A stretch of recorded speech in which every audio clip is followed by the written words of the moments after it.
This is the Red Square Nebula. How did a round star create this square nebula? No one is quite sure. The round star, known as NWC 922 and possibly part of a multiple star system, appears at the center of the Red Square Nebula. The featured image combines infrared exposures from the Hale telescope on Mount Palomar in California, and the Keck-2 telescope on Mauna Kea in Hawaii. A leading progenitor hypothesis for the Square Nebula is that the central star or stars somehow expelled cones of gas during a late developmental stage.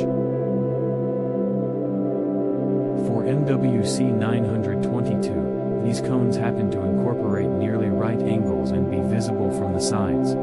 Supporting evidence for the cone hypothesis includes radial spokes in the image that might run along the cone walls. Researchers speculate that the cones viewed from another angle would appear similar to the gigantic rings of supernova 1987A, possibly indicating that a star in NWC 922 might one day itself explode in a similar supernova.